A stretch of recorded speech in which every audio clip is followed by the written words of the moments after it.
Hey Bob, send me an invite.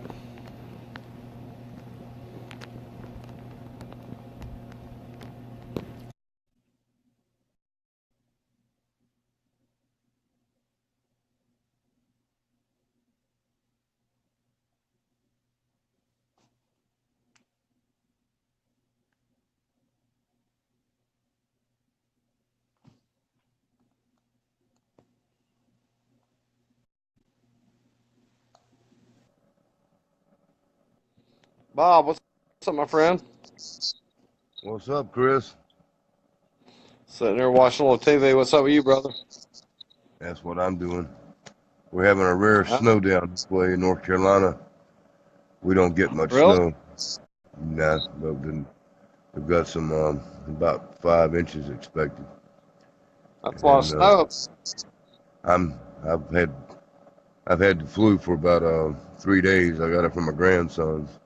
Spent a lot of time with him. I've checked y'all out a couple of times and then talked to Mike yesterday. And You watched any of so our I really JFK don't. debates?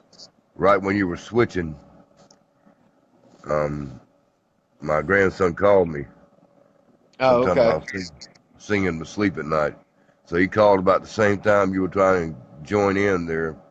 But I heard you say, you and Mike, that you couldn't accommodate the two people at the time. So that was probably wouldn't have worked out anyway. Yeah, I guess that's what it was, because it wouldn't prove you to go on. So So if it you're looked a like Elvis.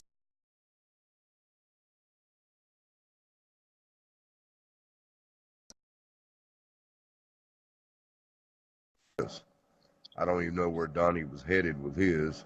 So I didn't see that. So I'm kind of behind on what you were discussing. I know it was a twin 911, but I don't know what Mike wanted to discuss with Donnie or what y'all were into.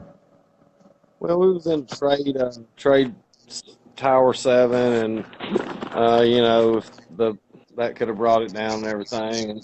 And the guy really wasn't giving any reasons why. I was just talking about structural steel, and I kind of lost interest because I I'm into some conspiracies, but once if you can't give me stuff to back it up, I'm just not gonna go along with it. Yeah, So he said you know all about Elvis. a little bit. I'm a bit older than you guys, so I've lived a lot longer. And I certainly didn't live in Elvis's era, but I was a fan from a young child when he was still living. Oh, I Uh, love Elvis. So do you think he faked his death? no, I don't. You think he died that day? I'm not saying I don't think he may have wanted to. Um, had some that he, but I read a lot about Elvis. Went to Graceland a few years ago, and I don't know if you've ever been to Graceland. Have you? No, I've always wanted to go. First thing that struck me was it was smaller than what I'd anticipated. It wasn't small, don't get me wrong, but it was smaller than I anticipated. It wasn't like Michael Jackson's mansion. It was more of a plantation style, lots of rooms. He had a little room where he played pool and hung out with his posse. The But it had Memphis a Mob. very low ceiling. It was not a very big room, and and then you could go everywhere but upstairs. His family didn't. His daughter especially didn't want anyone. So that was stipulated when they opened Graceland that nobody could go upstairs, and there was conspiracy about that as well, saying that he still lived there. Yeah, I've heard that Elvis still lived there. But the issue was with that, she said, was, and it was true, his bodyguards, I've seen it confirmed by them on interviews. He got real depressed there at the end and was dealing with his drug addiction and his finality, and he spent most of his time in his room.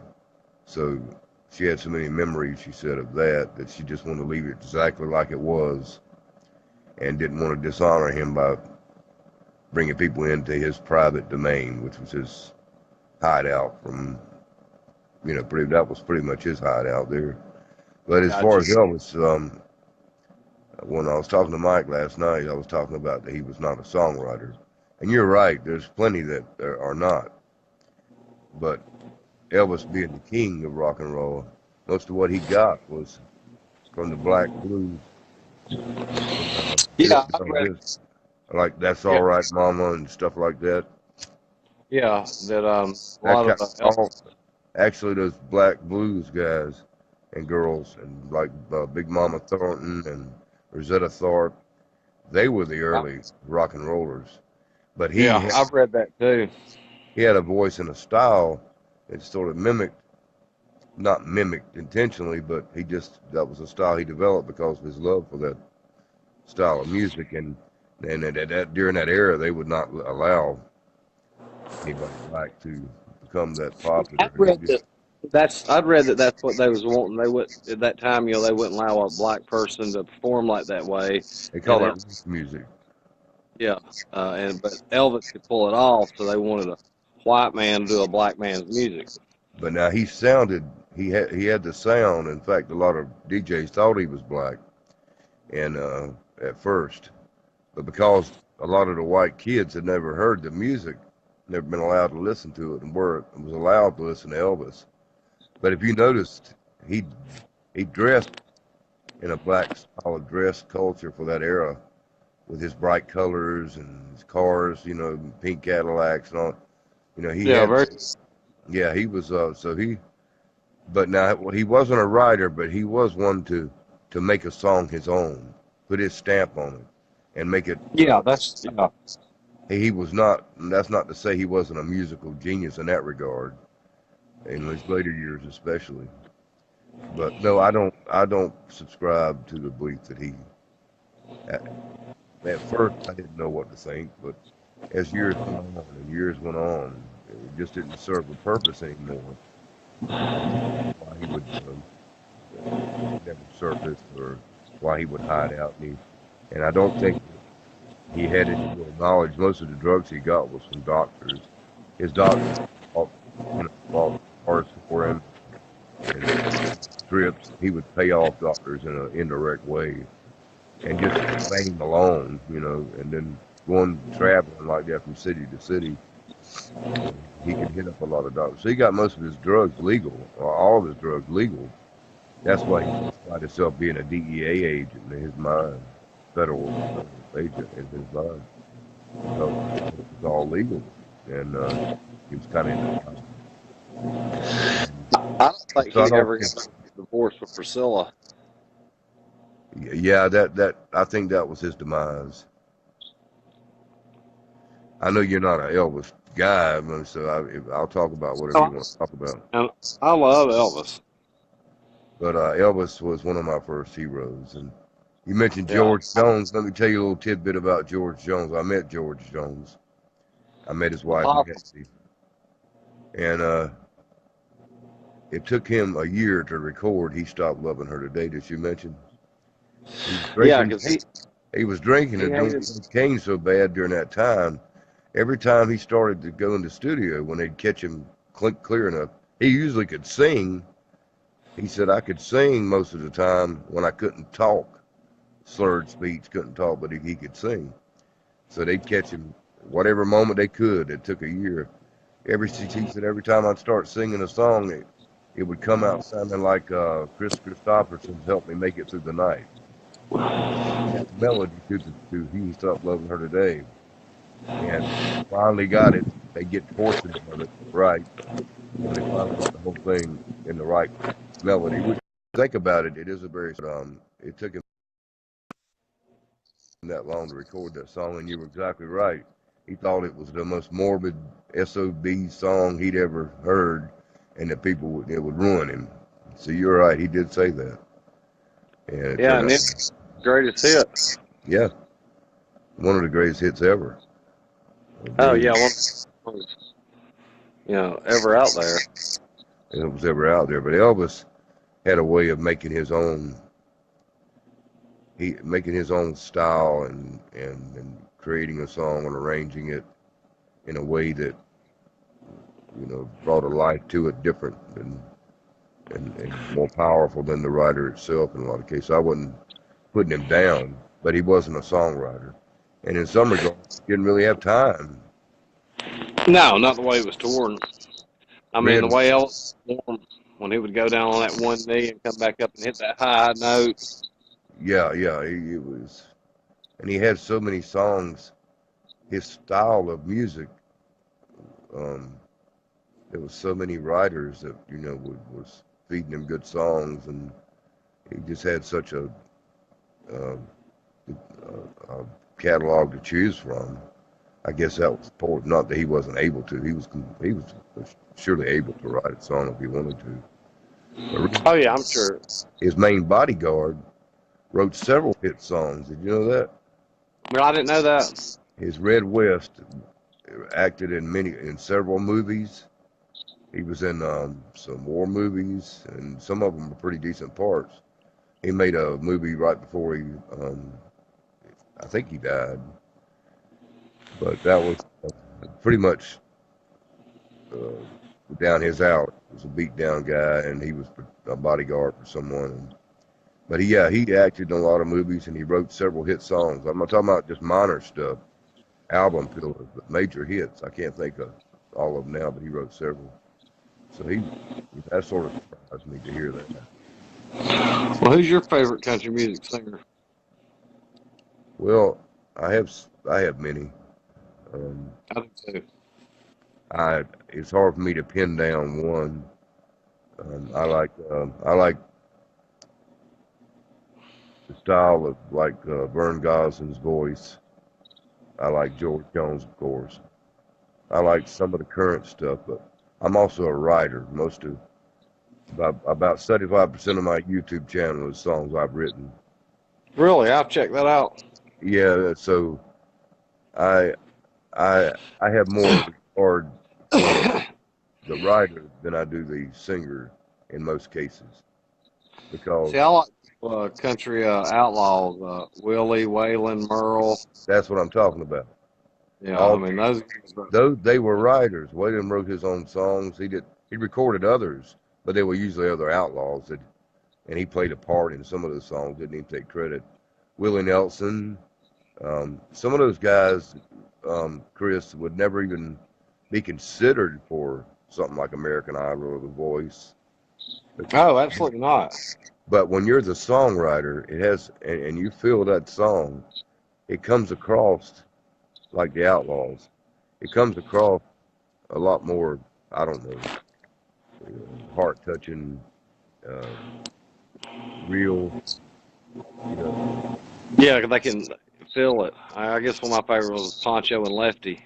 Yeah, Pancho and Lefty, and you know, Ray Charles was did Seven country. Spanish Angels. He never opposed doing country music. He did the whole country album. But yeah, I like songwriters. The outlaw movement is big. Um, I'm just now starting again. I don't know how much you know about my past, but I worked 31 years in the prison system. I was on an indie label in the 90s in Nashville. I read as an artist and a writer, and I had to make a choice. My dad was dying with cancer, and then children began to come, and I had to make a choice to be like some of those guys that were going to make it or hell or high water. Come home to my family, and I had a career, and they were about to give up on me as far as promotion and stuff like that. Because they thought I was singing full time at home too. Paid my dues. I was singing about everywhere you can imagine.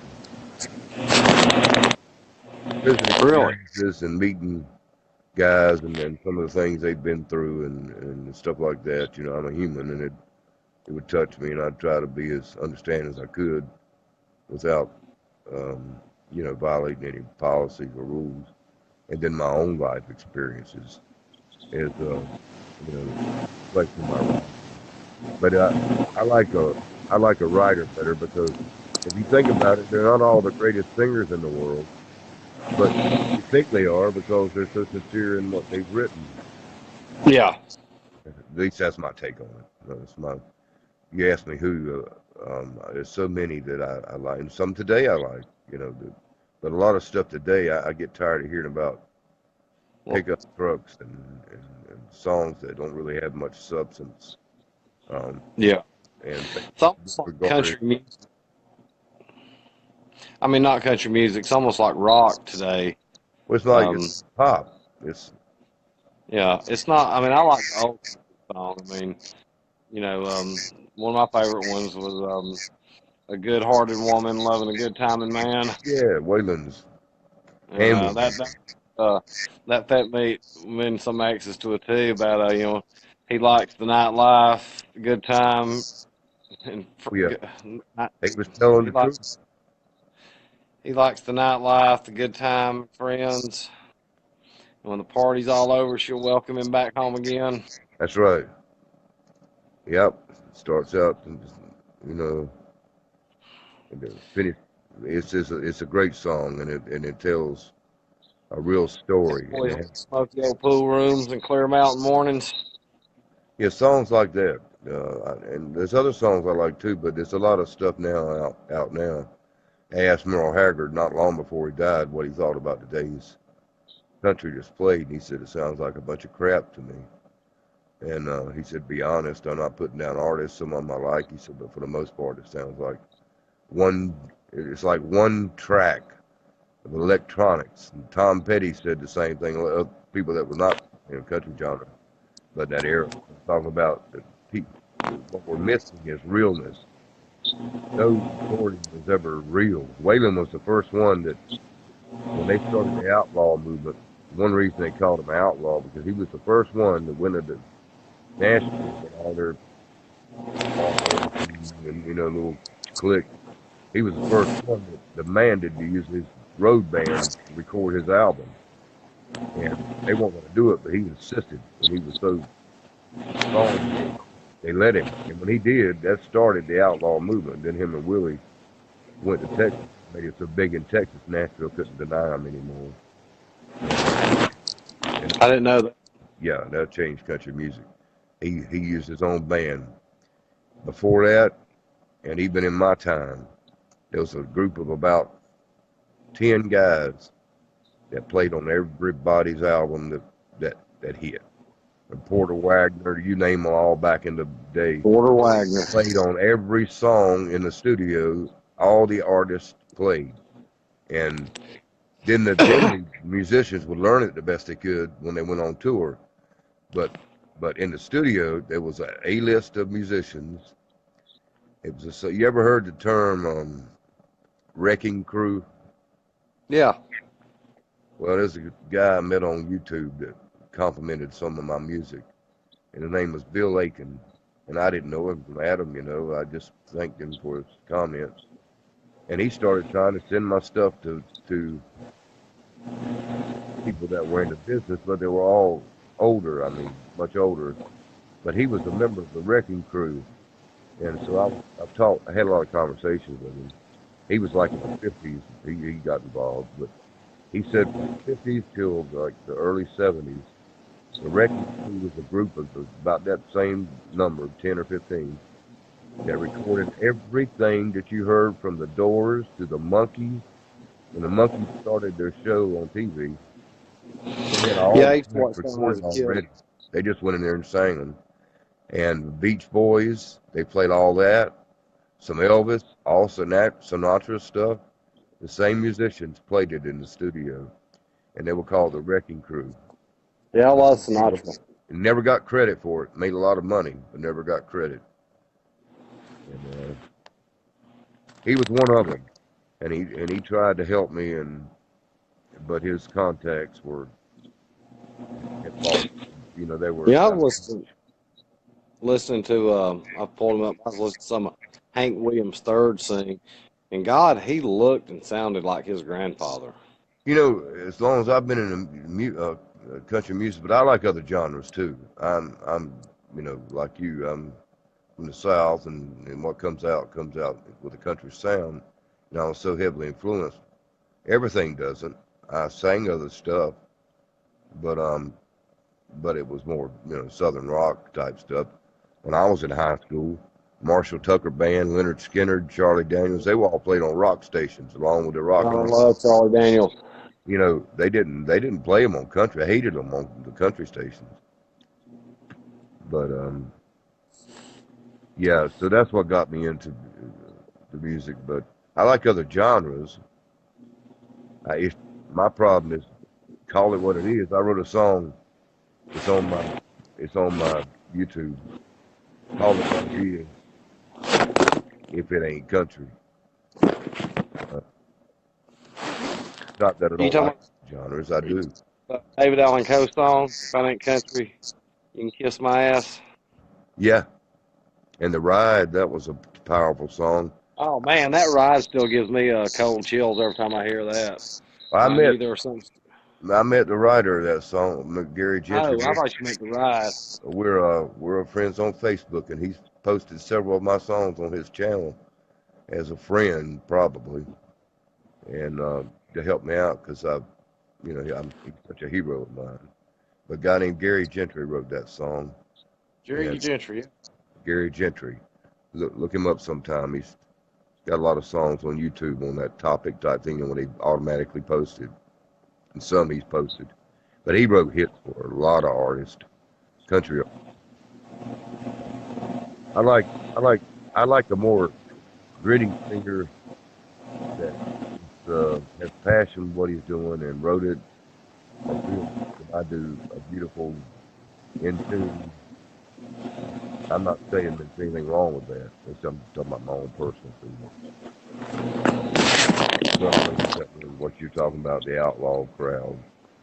And Chris Christopherson and Yeah. all the. I guess my favorite lines, one of my favorite songs is "All My Rowdy Friends Settle Down," and Oh yeah. is Waylon staying home and loving Jesse more these days, and Yeah. Chris is a movie star and he's moved off to L.A. Oh yeah. Well, see, those songs are so different, and I've sang all those songs over and over many times, and they're so Oh, you different. can sing too? What's that? You can sing too? Yeah, I sing and I write, but I Sing sang me a chorus of Hank, man. right now. I got this flu, so I can't really Oh, do yeah, it. that's right. Yeah, that's right. You told me that. I'm sorry. Can't I can't I couldn't really represent myself too well, Yeah. Well, I'll have to get you to do it for me one time. but I'll be over it. I mean, and if you want to check me out on YouTube, yeah, I got about 100 songs. I guess I hadn't counted them. Most of them I wrote, and most of them it's just me and guitar, and some of them are me and some of those two or three I recorded in Nashville. I was in Nashville on the indie label. We had to sing songs for other writers that didn't sing, and Yeah. we'd sing those. And a lot of my songs, I had 24 published, but most of them went to like regional artists that came to Nashville and paid to have a album made. And my producer, Tommy D. Donaldson, um, he would, sell them a package and give them the rights to the song. So I made very little money. I got a lot of experience from it. Met a lot of people. Partied with a lot of the stars, and because we'd hang out the places when we had the time of night, where the writers and the real the singers hung out and partied. We didn't go to the tourist area. We didn't have time during the day because Did you ever smoke weed with Willie? you ever smoked weed with Willie? No, but I love that song. I'll never smoke weed with Willie again. that's an awesome song. I'll never smoke weed with I Willie was again. really, for being honest, all these years about his smoking. He got arrested down here in North Carolina, about a little town about probably 40 minutes from here, in Kenansville. Is that He, when he was on the bus? yeah, he wasn't even on the bus, but they went to the bus to figure it'd be an easy bust, and they called it. They found some moonshine, and they found a bunch of pot. Nothing, I mean, trafficking type, but a good stash. It was Willie's, but he happened to not be on the bus. And of course, the county commissioners and the sheriff and all them, they killed that by the wayside real quick because, uh,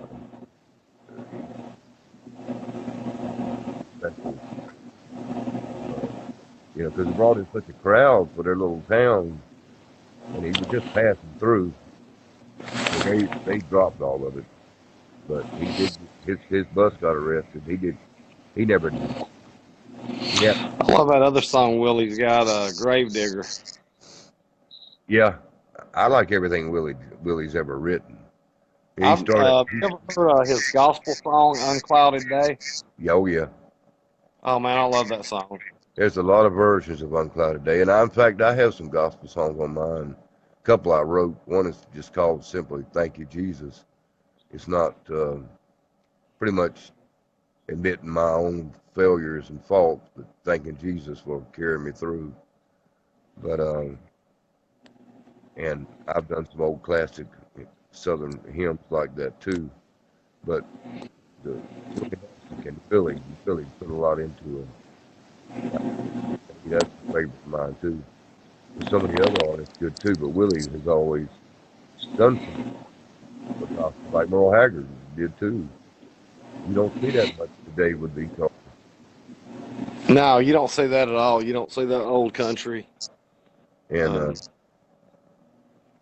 but uh, yeah, it's hard for me to say my favorite of all singers. It's interesting how people say certain ones are mimicking certain ones. Merle Haggard actually, when he was a young man, mimicked almost word for word Lefty Frizzell. And Lefty Frizzell, God, I love Lefty. Lefty has influenced so many artists. If you listen to Merle Haggard admitted it. He said, I tried my whole career to sound like Lefty. And Lefty brought him on stage when he was about 16 or 17. And that, sparked an interest till Merle uh, had a few bumps in the road, ended up in prison for a while. But he said one time, and of course I could relate, being my career with prison. He said, he said, I learned to be a good man and an honest man while I was doing time. They said, what do you mean by that? He said, because when you're doing time, you tell a man that you borrowed something from, that on Friday at 12 noon, I'll give you 2 packs of cigarettes or whatever he traded. And he said, if you're not there, you're going to pay a price. He said, I developed the habit of doing what I said if I said it, I did it. He said, it helped me to become the man I am. And he said, I carry that on the force, through the Oh, and I love David Frizzell too. David Frizzell. I met Alan Frizzell. I could tell you a story about him, but I won't. I met him in a bar on Printer's Alley. A friend of mine and I were singing at. And here he comes in. He sounds just like his brother, too. He sounds more like Lefty than David does. But he's become a Christian now, and he does mainly Christian music. But um, he tore it up. He was right in his drinking and drugging days real strong. And he was interested, really interested to talk to. I sat at the bar, and we had a few drinks and talked about Lefty and talked about whatever he wanted to talk about. I just let him talk. Enjoy the moment. Lee Stewart, Johnny Buckle. I met a lot of people like that, but of course, I gave it up. It was my own doing, and attended prayers at home and finished my in the prison system. And since I retired, I picked up my old songs and started writing again, and I want to start performing again. I'm got a lot of gas left in my tank. I'm ready to quit. That's what I always wanted to be doing anyway.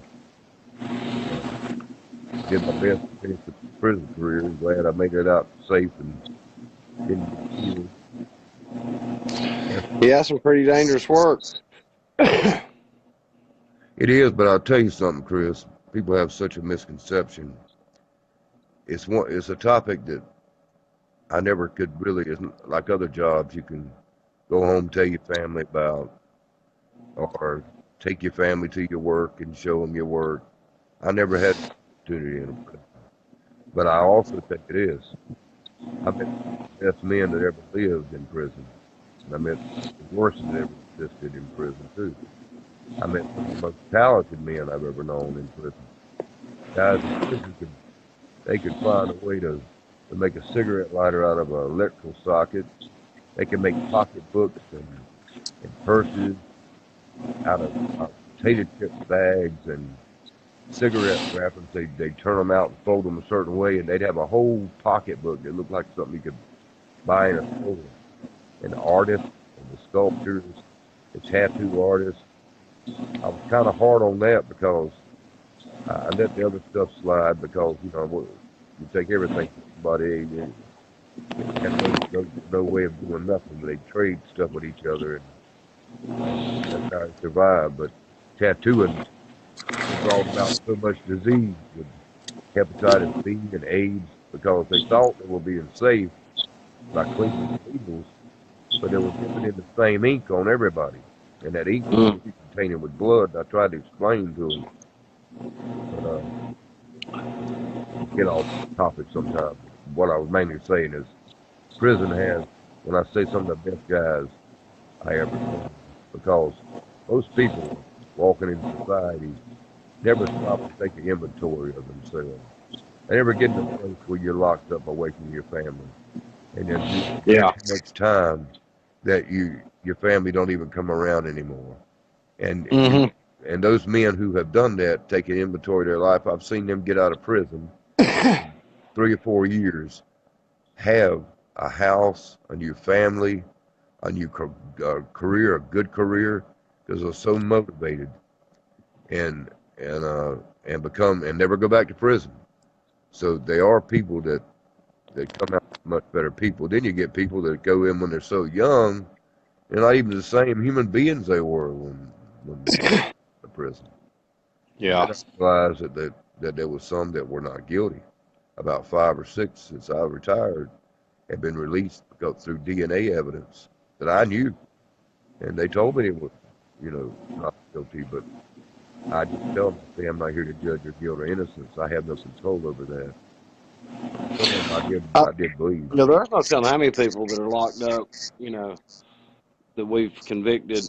And a lot of it, I've seen stuff with eyewitness testimony. Unless you know somebody, eyewitness testimony is the worst testimony there is. Well, yeah, and you get into things like, and I'm not saying this in any kind of meaning any kind of racial motivation behind it. I'm just telling the facts that I've seen. Sometimes certain people have a hard time thinking different races look alike, or identifying race.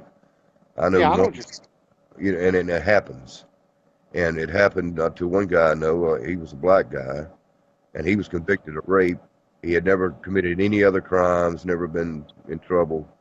He did 23 years. There was a woman that I forgot how details transpired, but she come to the conclusion that he was not the man. So they did some research and realized that the man that's doing time had the same DNA. There's another one, a young white boy who was 18 years old, convicted of rape of a 12-year-old in a project they lived in. He was poor and he had nothing but a court-appointed attorney.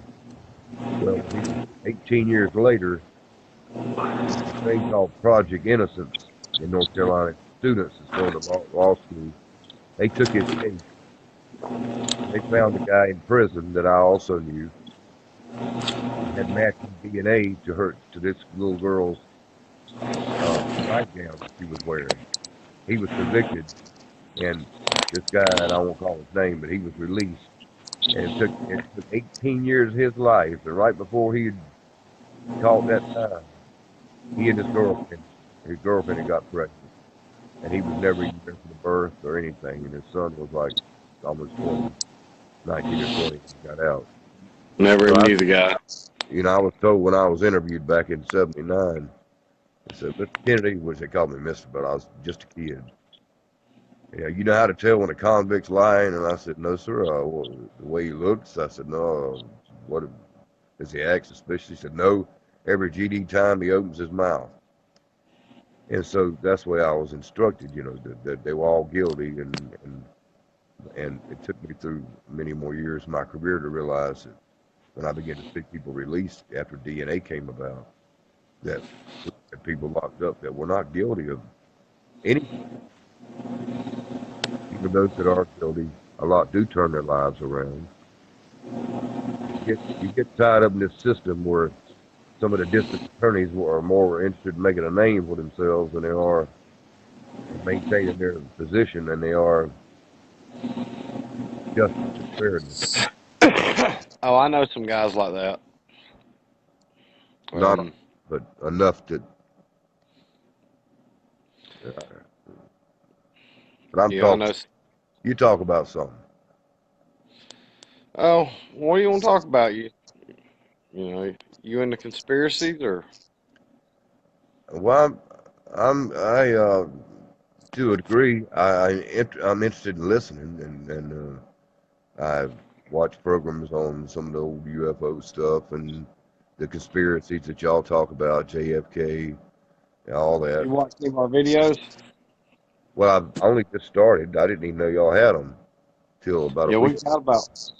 we've got 3 or 4 out now.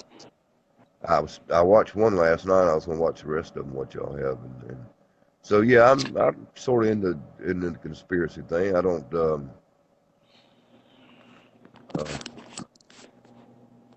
it depends on the topic, you know. Yeah, I'm a big Kennedy buff. Always have been since I was a kid and studied that case.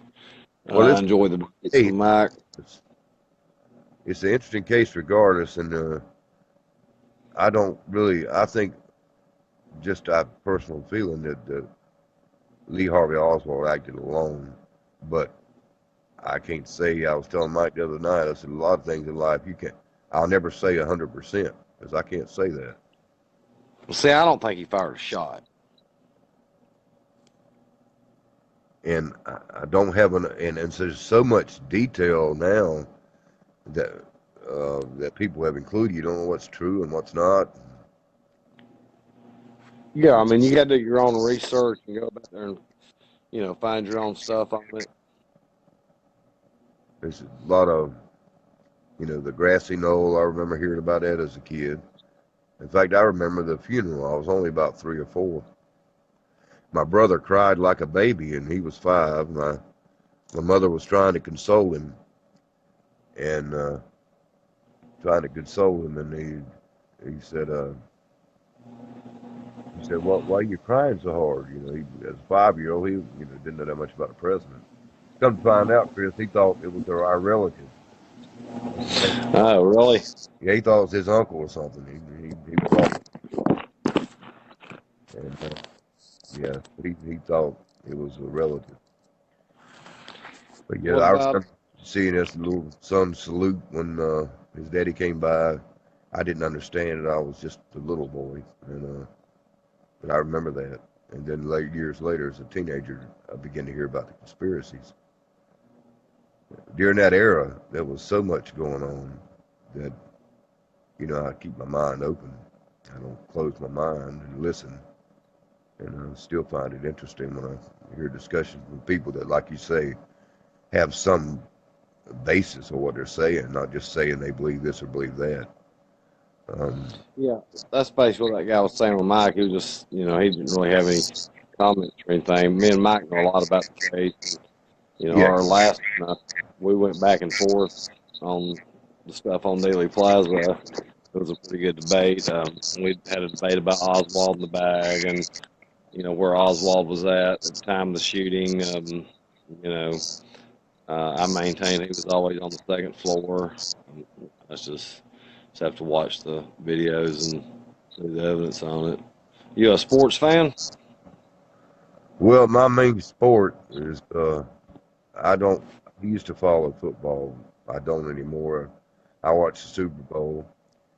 I Roll played Tide? I played in high school.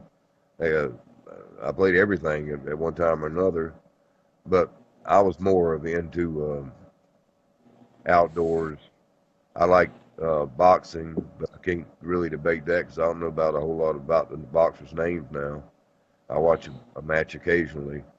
But that's my favorite sport, boxing,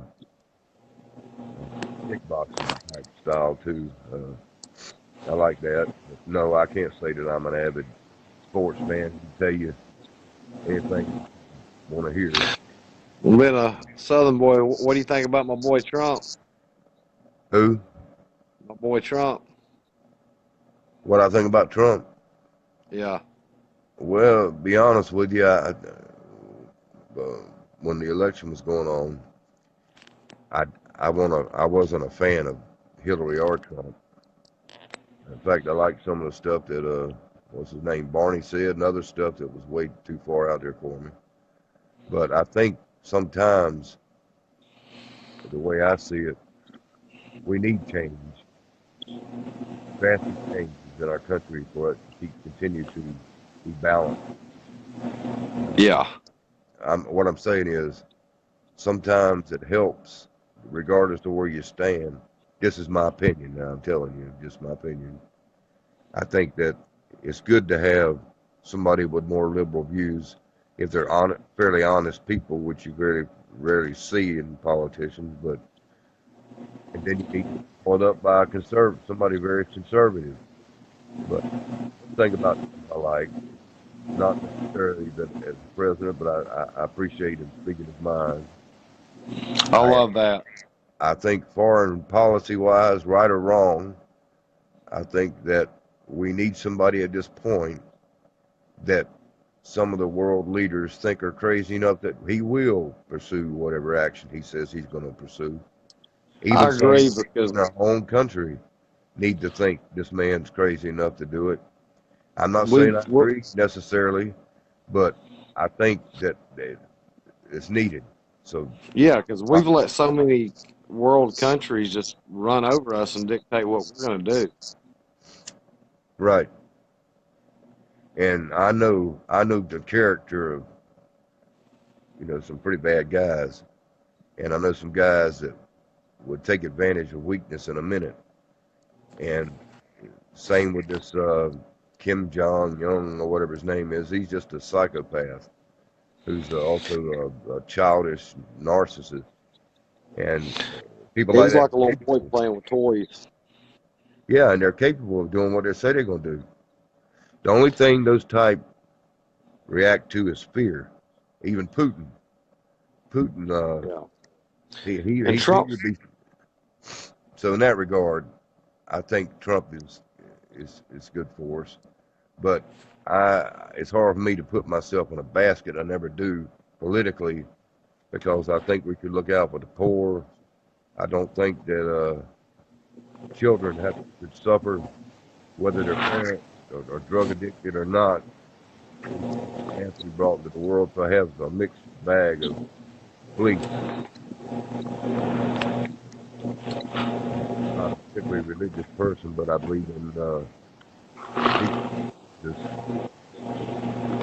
fall into either side, into either category in this world as far as politics.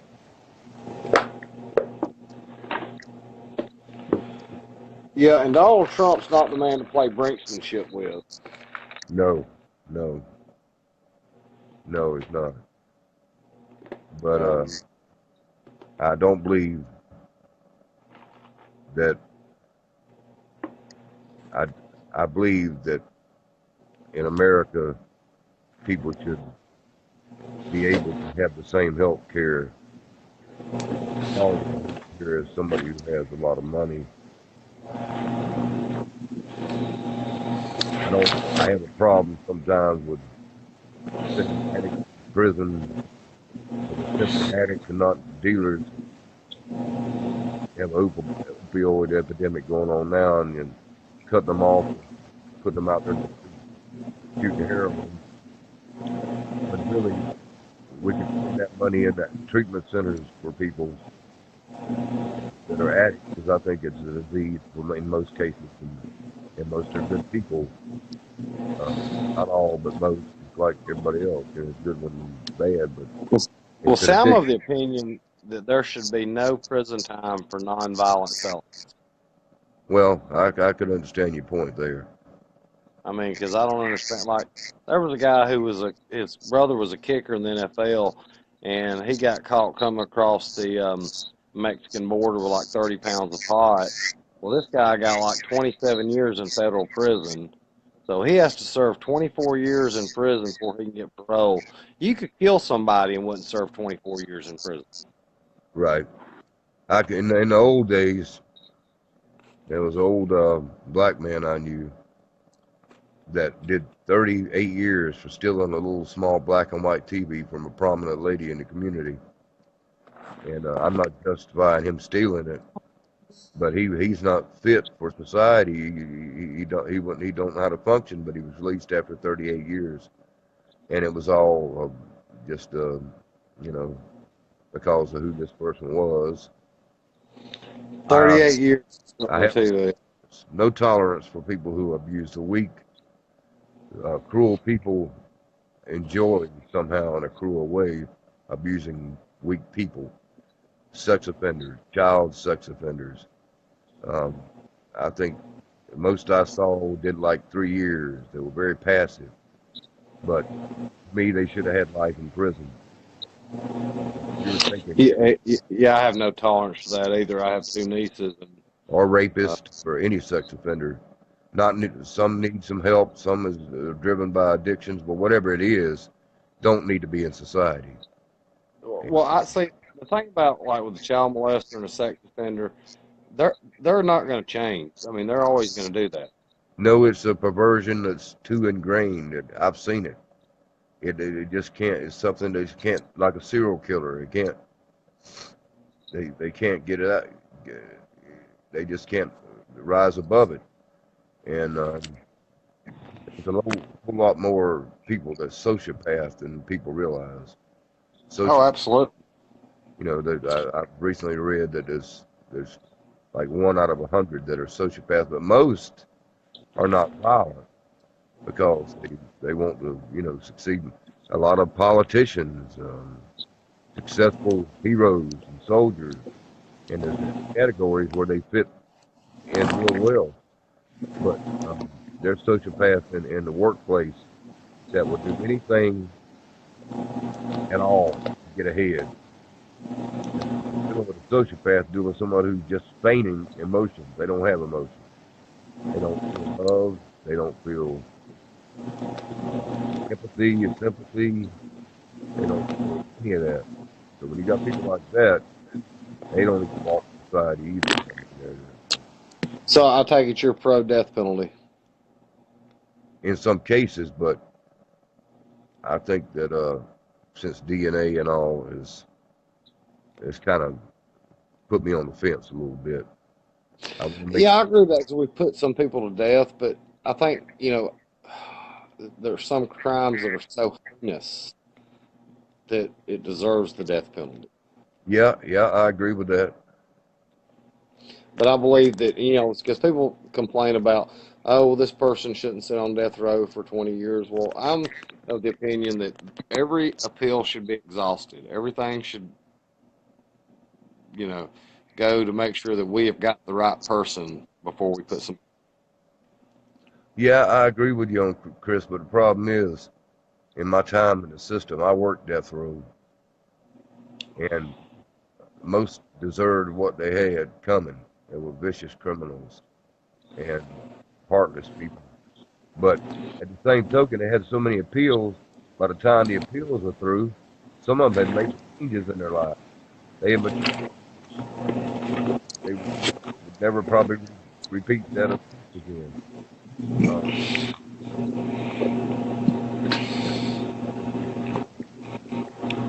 I would say I pro death penalty, but if it's handled properly, and then you have the corruption within the system, like I was talking about some prosecutors and that kind of thing. The fact that What I made you decide to go into the correctional facility instead of being a law enforcement officer? well, corrections is law enforcement, and to it to a stronger degree a lot than street cops, because we don't just sit and watch. I hate the term prison guard. In North Carolina, this year we've had 5 correctional officers killed, Oh, and yeah. and we do what the police do in the society, but we do nothing but felons every day, every hour of the day. We don't stop by and have donuts or coffee, or we don't take a break and text. all day long, every day for your whole career dealing with criminals who a lot of them stab you in the back if they had have a chance. Right. We'd have to deal with the crimes that are committed within prison, and there's a lot of them. We have to deal with all the things that outside law enforcement deal with, but a lot more of it. So correctional officers, in my opinion, are one of the most underrated law enforcement. That's a good point. I've never thought of it that way. We don't, we don't mingle with the public and get a chance to stop and talk to Joe at the service station, or from the time I walked through the door when I was 21 years old to the time I walked out.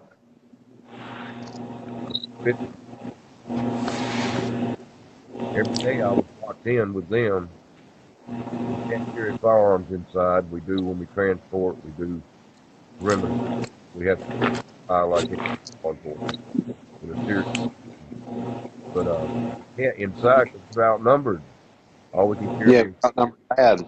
yeah, they take it from us. You can't fire for so many rounds. We bring it in if it was in the event of a riot, but it would be from the outside defense. So we have to do the same job with our bare hands and what little tools we have as far as batons or pepper spray. And we're talking about people who've been convicted more than career criminals. So I think correctional officers are very underrated. Kind of look at us like security guards. It's far, far a world within a world.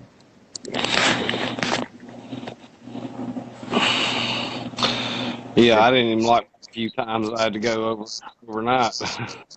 I couldn't Well, imagine being in there. most officers were scared to death to take their weapon off to come into the prison system for whatever reason they had to. They just couldn't fathom having to walk in there barehanded with nothing.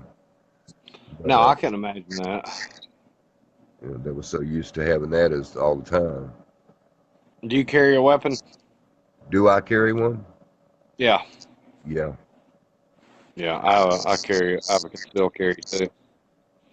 They're trying to pass a law here in Alabama where you no longer have to have a permit. Doing the same thing here, last I heard. And Constitutional carry, which I'll probably still get my permit because other states recognize it. And, when I go out of town a lot, so I always want to have it with me. Chris, can you hold just 1 second, Yes, sir. if you don't mind? I've Not at all. I've drank several cups of coffee, so you know what I mean. I got you. All right, hold just one moment.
I'm back. I apologize to you, brother. Brother? I've been doing a lot of talking. Why don't you talk? I'm not the greatest one to discuss conspiracy with, and I'll tell you why. I offer all for feedback and what I think, but I'm not one to argue with people about their political beliefs or their religious beliefs or conspiracies. If they make sense, I just don't. I don't. If I don't have an argument, if I don't have an argument to counteract what they're saying in any kind of way, I just shut up. Yeah, I'm like that too. You know, people's going to believe what they're going to believe, and I try not to argue politics and religion with people. You know, it frustrates me that you know, I hear this stuff, not my president. I'm like, well, you know, what if the roles were reversed and Hillary got elected and us Trump supporters were acting that way? Yeah, You know, it'd be totally, you know, backwards, you know, yeah. down here in Alabama. I don't like that on either side. I don't like Yeah. seeing. I've always Down, respected our president. We still live in the most just, in my opinion, country uh, in existence, and I'm talking about the people. My love for America is the people because we always unite when it's necessary and needed. But don't I don't like people being. I've always referred to the president as the president, not just their name, out of respect, whoever it is. Because yeah, and I try to do that too, refer to him as President Trump, President Obama, you know, President Bush. Um, you know, I just think there's some kind of respect that comes with the office, you know, that um, a lot of people don't give now. Um, and I don't know if it's ever going to change. Seems like this country's got divided. They're so far to the right or so far to the left. that I agree with you. It's worse than I've seen it, and I've lived longer than you, and I haven't lived back in the days of well, I lived back long enough to remember a lot of some of what y'all discussed, but I was living back in the days when civil rights and all that came about.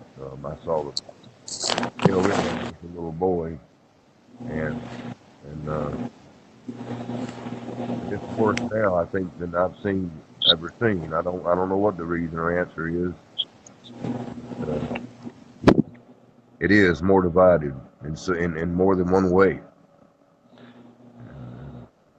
In several ways, it's more divided than it seems like it ever has been. And people are so open, and they have the freedom of speech, and I'd fight and die for that right, whether I agree or disagree.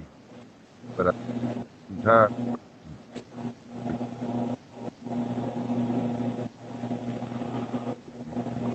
refrain from saying certain things. And now, I mean, I've lost friends over the fact that I voted for Trump. Yeah, you'll be attacked. You get on. I don't argue politics on Facebook. I usually put a lot of good. What I do is I put pro-Trump memes on there, and then just wait for people to start attacking me. Well, and it'll happen the other way too.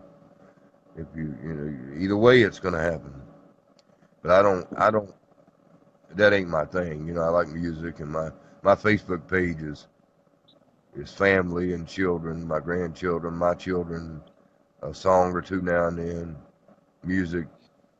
I don't. If people start arguing about something, I don't put them down. I just ignore it and let them speak their mind because they have the right to.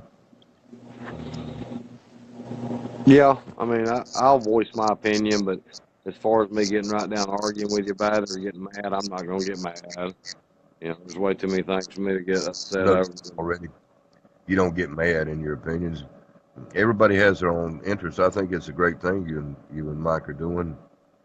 It's I could definitely enjoyable to watch, and I'm sure it's enjoyable to y'all. Oh yeah, we have a great time with it. And you're knowledgeable in the subject you're talking about. But I'm not Yeah, one. me and Mike both know what we're talking about on these things. There's Um, aspects of the government and how it works and how it operates. I don't know about and haven't researched, so I just shut up about it Or I just look like a babbling idiot just talking about something I have no clue. And Well, there's probably things our government does that we really don't need to know. well, there's some things we don't need to know. I was talking to Mike last night. We were talking about Area 51 in Roswell and all that. And I told him my philosophy on that was I think that it's always been used as a testing ground for new weaponry and aircraft and that kind of thing. And it has to be maintained. Secrecy has to be maintained. So if it got out, that would take away the whole purpose of creating That's a the pretty weapon. good. That's a pretty interesting take because I've seen some people go out there to Roswell, and I think it was Jesse Ventura. I was watching him. They got fences up, and I you know, saw as soon some as of that. yeah, as soon as he pulls up, then all these other vehicles pull up, and these dark SUVs, and they get out with machine guns. Um, Well, like the stealth bombers, they were tested. And if you were in that area and you looked up in the sky and all you'd ever seen was a B-52 or a jet, and you see a stealth bomber, you're going to think it's a UFO. And then, as far as UFOs and aliens, I watch that sometime, the ancient alien kind of shows and all that. But the problem I have with that is if they came and assisted society and civilization into forming buildings, whatever they did, why did well, I believe they say there's other well, life out there, and I believe they've probably actually visited, but they're obviously non-aggressive. if they yeah, because if it's happened like has been alleged, they've been visiting for a long time, so they had plenty of opportunity and technology for they wouldn't even have to fire a shot, just um, a germ or bacteria that like we killed the native killed off multitude of Native Americans Oh yeah, with our genocide. own through our own bacteria that they had no immunities to and our own viruses. I mean they could have so obviously if they exist, they're not aggressive. But I I mean, I don't think watched this interesting show one time. There was this lieutenant general in the Air Force in Iran, and their radars went off that something was in their airspace, and they scrambled jets, got behind these guys, and then just speed up to where they couldn't see them, and then just slow back down. They was right on top of them. Then they got orders to fire, so they launched on them, and there was like these shields that popped up that blew their missiles up. right. Um, you know, and another thing too. I mean, you've seen all these pilots claim to see these things. I just can't believe that all these pilots are lying and making this up. Well, the only thing I can say about that, Chris, is just I don't know if it's wisdom with age or seeing things over and over. A lot of that, if I see it followed up by a book at the end of the story, that pretty much tells me a whole lot. How many times have you seen back in 2000, Y2K, all the computers were going to crash and the world was going to end and Yeah. hell and havoc and all that was going to take place because, um, the computers had no way of turning over to 2000. It was just going to end at 1999. And, I've sat on the porch and I had no belief in that at all. But I do have a strong belief in, I think I mean, me as an unworthy sinner, I have a strong belief in that Jesus Christ is in control. And I had no fear of that.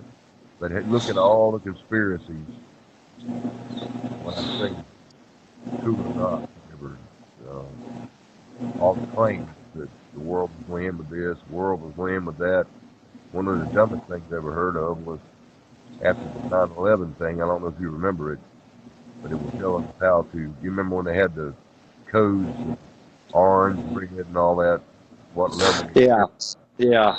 And Yeah. then, but the dumbest thing I heard was this came from a government source to tape up with duct tape your vents and stuff like that to prevent local attacks. And you might not remember that, but that did happen. I don't remember that. Yep, it happened. And that was, of course, the terror alerts were, in my opinion, were about as effective. I don't live in fear of any of that. And I think, Well, I think that was all part of the helping the Bush administration get elected, because you notice after he got elected, those terror alerts all of a sudden stopped. yeah, yeah. I don't know I how you mean, can even I don't know how you can even judge such an alert.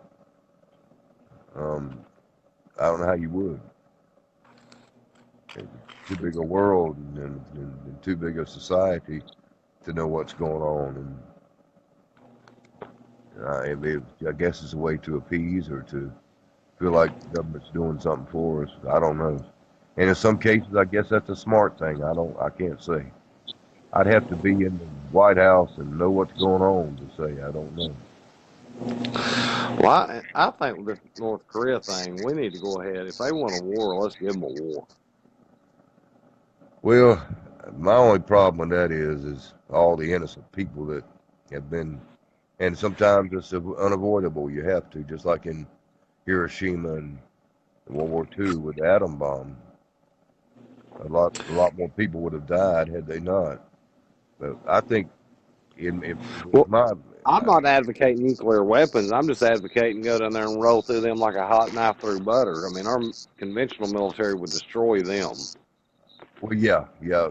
Back many years ago, Gaddafi and um, what was his country? I can Libya. Libya. I want to say Lebanon. I couldn't get Libya out my mouth, but Libya. He was a real pain, and he was threatening all the time. And I think it was Ronald Reagan at the time, but he was doing that kind of 86 stuff, and he bombed his own house, almost killed him. killed his son. And it said that he missed him by a minute or two. And after that, Chris, I never heard to this day until they drug him in the streets and killed him. Another word came out of his mouth about America. But I think this Kim Jong Jong, I can't pronounce his name, but I think that idiot is too narcissistic to think superior. And he's fed that by his little underlings.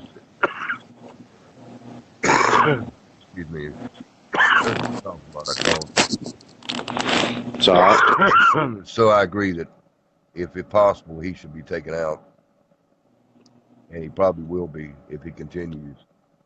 the only thing I'm worried about is, I mean, there'll be such a power vacuum that I'm worried about who's going to take over. Yeah, who's going to take over? Yeah, if we take him out, there's going to be a power vacuum. Who's going to take over that country then? Well, it could be. Just rolled it, unless we just rolled through their military and then reunited, North Korea and South Korea. Well, yeah, that's a possibility. But if you take him out, the one who takes over would have it, unless they're like him, and he was bred that way from his father and grandfather, even to style his hair the same way. It would be somebody new that would have a fear instilled in them in the power of America. There's still countries out there don't realize the power we hold military wise, True. and have to be shown. They really do not know. And just like with Desert Storm, we went into Iraq when they went into Kuwait. Desert Storm. I had a lot of friends that were reservists that went over there, and he said they went through them like they were butter.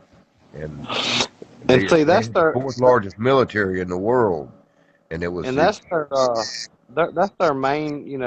That's North Korea, China. Their main battle tanks are these T-54s, 272 stuff that's antiquated. The Chinese main battle tank still a T-34 that was a great tank in World War II. yeah. But you put that against the Abrams that's going 60 miles an hour and can hit a moving target at night on the run from 2 miles away. Well, that's a good example of what I'm talking about, Chris. It's a lot of most, if not all of the world's military don't know what they're up against if we really were compelled to use what we have at our hand. And there's things that exist that you and I don't know anything about. Just like Oh people yeah. the atom bomb, but we don't need that. Our military is such a trained military and has so many resources that they can go through. Like I say, Iraq was the fourth largest military in the world at the time as far as equipment and numbers, but they gave up out of the thousands, and we went through there like there was nothing. Like a hot knife through butter. Yes. So, Just like this last one in 2003. I mean, we just rolled through that desert. well, see, that's the difference in America.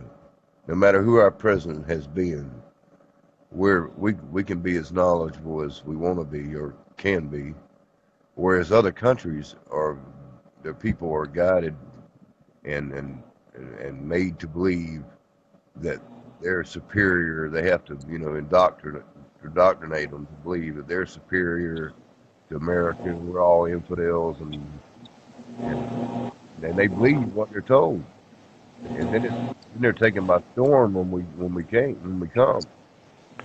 Yeah, Ability because they're innocent people.